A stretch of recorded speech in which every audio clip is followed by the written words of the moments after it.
There comes a point, and it's different for every former leader that I've talked to, where the weight of what you've done just caves.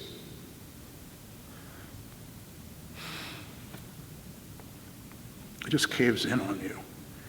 And you think, oh my God, what have I done? What did I do here? I meant well, but I hurt people.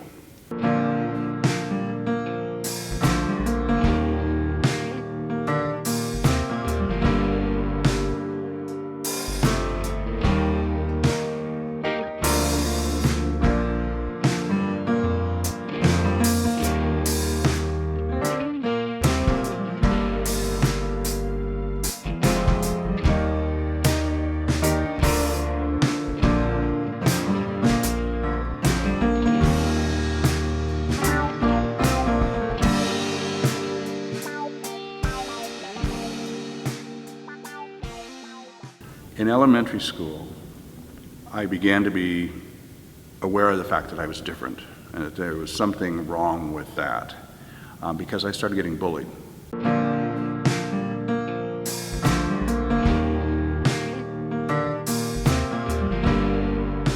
Well, I remember one day at recess, one of the boys called me a homo, looked right at me and called me a homo. And I thought, what in the world is a homo? So I didn't have anybody to ask. I didn't dare ask my dad or my parents. So I went to the only place that I could think of where I might get an answer, and that was the public library. And so I was curious to see if that word would be somewhere in one of the books. Back then they had card files, so I started looking through the card files, and I couldn't find the word homo, but I found 5 cards for books about homosexuality. I thought, what in the world is homosexuality? It was interesting that on each of the cards there were these red letters in the corner that said locked case, which meant you had to ask special permission to see those books. You couldn't just check them out or get them off the shelf. You had to ask this very scary looking librarian with the gray hair and the glasses, may I please see these books?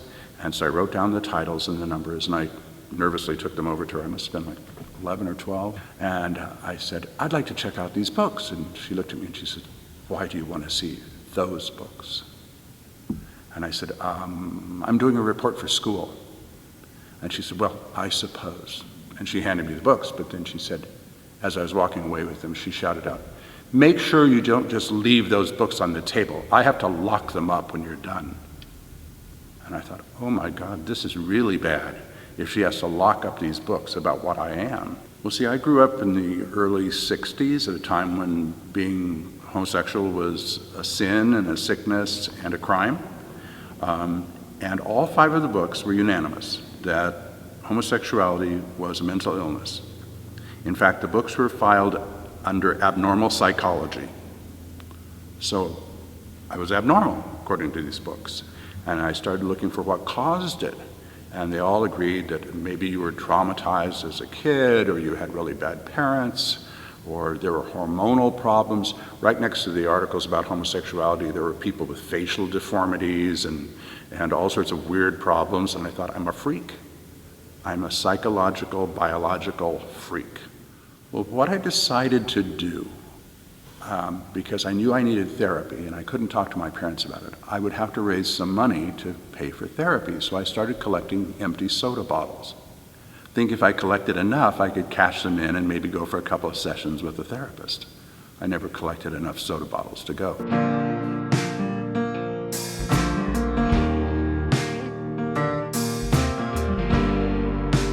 Then in high school, the Jesus movement happened. It was sweeping, especially the West Coast. Jesus freaks were coming to the Lord in great numbers. People were leaving drug and alcohol problems, and they were getting baptized in the Pacific Ocean. And I thought, these people are crazy, because I was an atheist. I wasn't raised religious at all. I went to a Christian club on campus, and I thought, I'm going to talk these people out of it. And they talked me into it.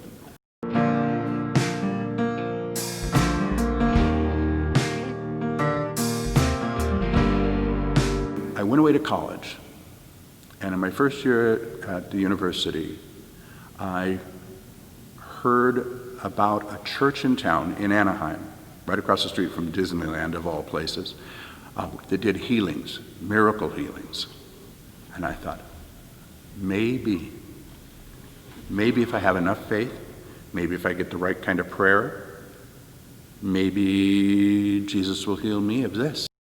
I heard about a hotline that the church had. I was studying psychology across the street at the university, and I thought, is there a way to integrate my psychological training with what's going on at Melodyland? And I found out they had this suicide prevention hotline, drug abuse hotline, and I volunteered to work there. So I went in to talk to the director, and I had to fill out this application to become a volunteer counselor on the hotline. And it had a question at the very end. It said, is there anything else in your background? For example, former drug addict, former prostitute, former homosexual, that would prevent you from being a counselor? And I thought, oh my God, there's a former homosexual? There's such a thing as a former homosexual? Oh my God. And I went to the director and I said, I left that blank because I'm a gay Christian. And he looked at me and said, no, Michael, you're not. I said, yeah, I am. He goes, no, you're not. If you're a Christian, you cannot be gay. You are not gay. You are ex-gay. Ex-gay? That was the first time I'd heard that word too. He said, from now on, I want you to name and claim that you are an ex-gay.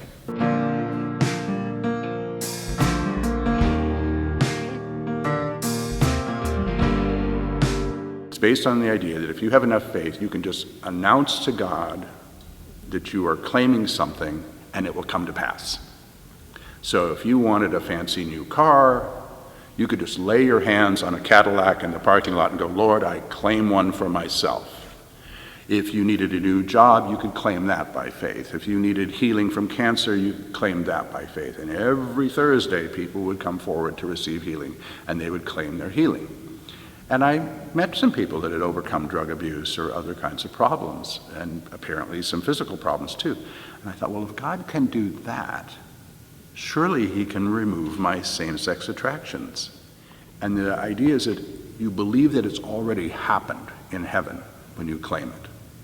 It's going to take a while for it to manifest itself here on earth, but it's already been done in heaven if you have enough faith.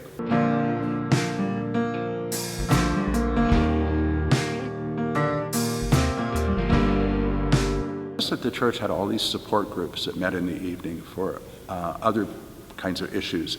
There were support groups for single parents. There were support groups for people that had lost a loved one. Support groups for people struggling with drug or alcohol abuse. And I looked in the church announced a bulletin, and I thought, how come there's no support group for people who suffer from same-sex attractions? You'd think they'd have that. So I made an appointment with the pastor at Melodyland, and I said, I noticed you don't have a support group for people with same-sex attractions. And he said, maybe God's calling you to do that. I thought, what? God's calling me to start a group? So he said, we'll give you a room. We'll give you a room right off the sanctuary here. You can use it for Bible study. You can start your own support group for former homosexuals. And because the pastor said it, I thought, well, maybe I am being called to do this. So we started meeting every Tuesday night.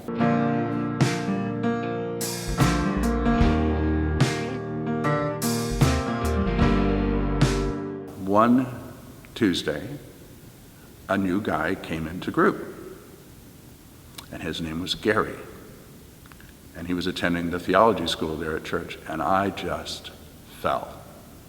He was gorgeous. He looked like a blonde surfer boy with blue eyes, and in his early 20s. I was in my early 20s. I couldn't take my eyes off of him.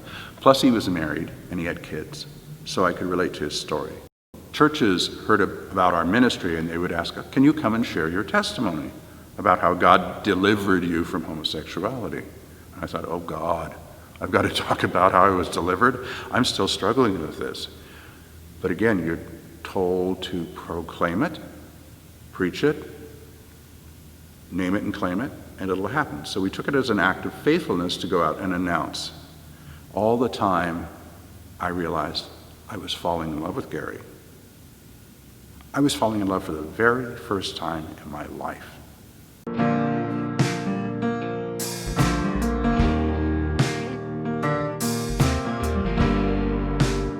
It was about that time that we heard about another ministry.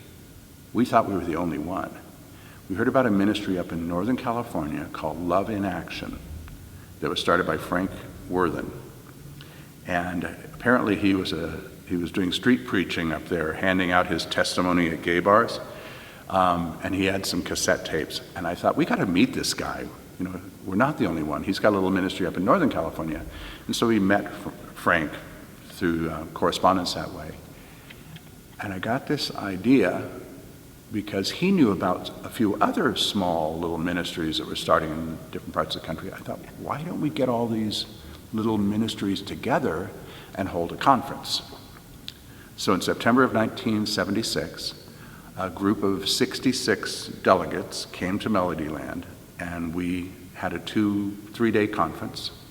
And at the end of that conference, we decided to form an organization, and we called the organization Exodus, because we thought, like the Old Testament story of Exodus, that we were going to bring whole throngs of people out of the wilderness of homosexuality into the promised land of God's straightness. I mean, kind of grandiose, huh?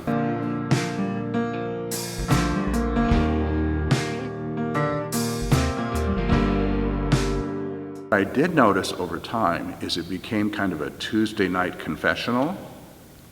We'd go around the circle and people would tell the stories about how they fell the week before. Oh, I fell and I engaged in masturbation while looking at porn, and everybody would go, oh, well, let's pray for brother so-and-so, and we'd lay hands on him and pray that he wouldn't masturbate the coming week. Or somebody would say, I went to a bookstore and had an encounter with somebody, and you'd pray for them. After a while, it became more about these lurid stories of falling than it did about victory.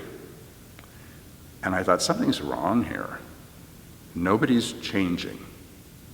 But I couldn't say that out loud because I was the leader. And what I started noticing was happening at the group was that not only were the same-sex attractions getting stronger, but so was the guilt, so was the depression, so was the self-destructive behavior. We had guys that got so depressed that they were really abusing a lot of drug and alcohol because they felt guilty that they couldn't change. We had people coming to group saying that they contemplated suicide, or they may even have had a suicide attempt or an urge to drive their car into a tree. Probably the straw that broke the camel's back there is I had one young man that came to talk to me one day, private session, and he said, I hurt myself last night. And I said, what do you mean you hurt yourself? And he said, I cut myself. I said, what do you mean you cut yourself? And he said, down there. I said, what happened? And he said he had gone home after a fall and repeatedly cut his genitals with a razor and then poured Drano on the wounds. And I thought, this has gotten very, very sick. Not only are we not helping people, we're really, if we're driving people to this kind of behavior, I need to stop doing this.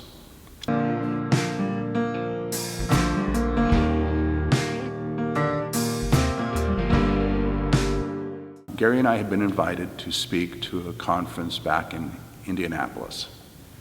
I think it was for the United Church of Christ, if I remember correctly, to share our testimonies. And on the plane trip there, we started talking really honestly with each other for the first time. And we broke down, both of us started crying, and we admitted that we were in love with each other and that we weren't ex-gay. And we decided how we couldn't go to Indianapolis and say that we were former homosexuals when we weren't.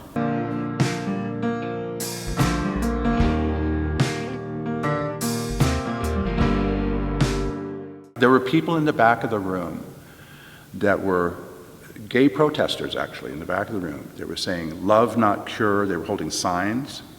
They were expecting us to give an ex-gay testimony, and instead we said, we're gay. We can't promote this anymore. It's not true. And we said that we believe the church should unconditionally love and accept gay people in their midst. Well, the gay protesters in the back started cheering, and the people that invited us in the front row started looking at us like, oh my God, what are these guys saying? Get them off, get them off. But that's where we came out. We came out to each other, and we came out publicly.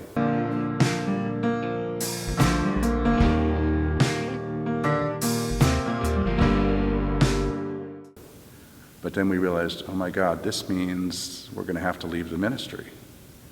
And this means we're going to have to leave our wives. And this means we're going to have to leave our children. When Gary and I left in 1979, I sort of thought that the other leaders of Exgay programs would reach out to us in love and plead with us to come back and pray for that our minds would be cleared. Instead, I got hate mail saying that on the final day, Gary and I were going to be pushed into the fiery pit of hell. And I thought, this is the unconditional love that you guys have been preaching?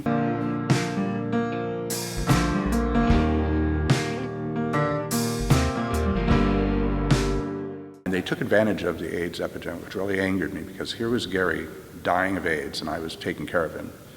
And they were preaching at Exodus that this was God's judgment. See, Romans says that they received in their own bodies the due penalty of their error, and here it is happening. And Exodus actually grew during that time, and on the backs of people that were suffering and dying of AIDS. And I think as long as homophobia exists, these ministries will resurface in some form or another. Maybe not as big, maybe not as organized as Exodus, but who knows? I mean, with today's current political climate, it troubles me a lot to see some of these ministries trying to reform, regroup.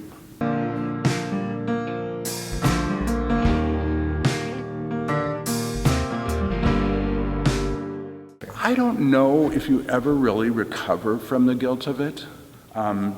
When former leaders say, I feel terribly guilty, they should. They should own responsibility for it. And they should apologize for it, very specifically. But that's not enough.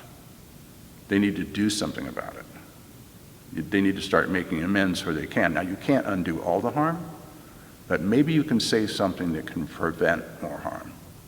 Maybe a parent will hear one of the stories of a former leader and say, maybe I shouldn't send my gay child off to one of these programs.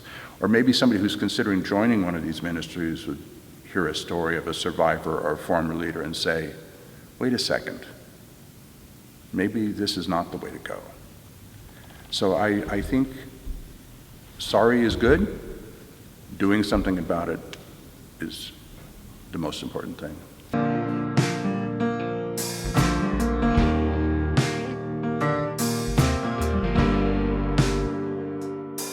If you're thinking that there is something wrong with you, something broken, something inferior, something sinful, don't believe it.